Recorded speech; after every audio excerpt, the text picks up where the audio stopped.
William Morrow and HarperAudio present Love is a Rogue, a Wallflowers vs. Rogues novel by Lenora Bell, performed by Beverley A. Crick.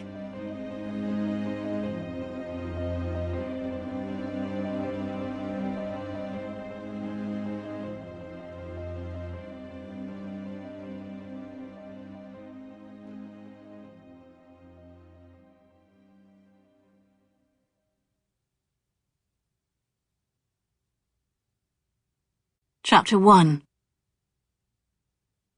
Cornwall, 1830. Lady Beatrice Bentley was meant to be researching word origins for her etymological dictionary, not making a study of wild rogues. One wild, untamed rogue in particular, Stamford Wright. Carpenter. Distraction. Bane upon half-finished dictionaries. How could she concentrate on scholarship with such an overbearingly virile specimen of manhood disturbing her tranquil literary idyll? All summer long, and well into autumn, she'd watched from behind the safety of the library curtains as he hammered, heaved, and dominated her brother's Gothic mansion in Cornwall into submission. The crumbling crenellations and bricked-up windows of Thornhill House proved no match for Mr. Wright.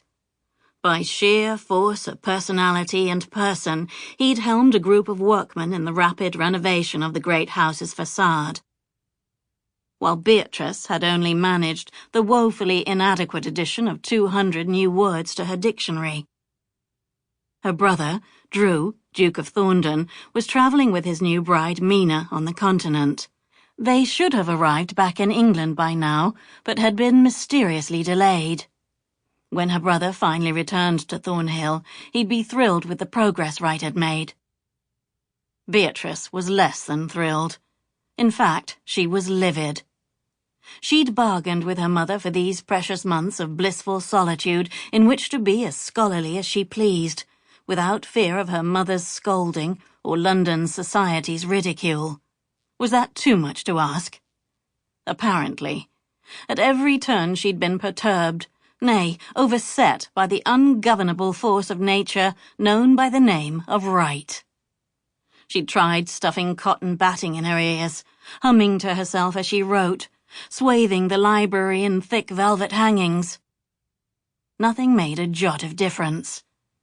Even if she couldn't see him, she could still hear his gruff, commanding voice, and that was enough to shatter her peace of mind. Take today, for example. Wright and his men were building a pergola in the gardens.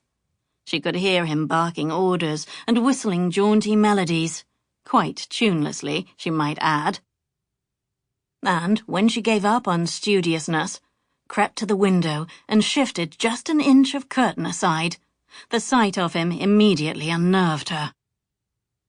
He stood with his leather boots firmly planted, shouldering the burden of a heavy length of timber as one of the workers, the giant one they called Tiny, maneuvered the log into place.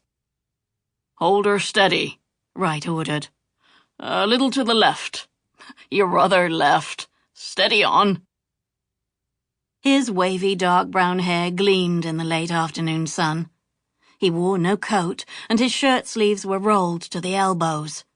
Sweat-dampened white linen did nothing to hide the outline of his bulging arm and shoulder muscles. "Easy does it now. Nearly there." Wright released his hold as the beam was nailed into place. "Well done." An odd little shiver travelled the length of her spine. He was so very commanding, so unquestioningly confident. Even though the air was brisk and cool, he tugged his shirt free from his trousers, fanning the fabric away from his torso. Her breath caught in her throat. She stared, transfixed, as he lifted the hem of his shirt and used it to mop his brow. The newly revealed landscape of his abdomen rippled with ridges of muscle.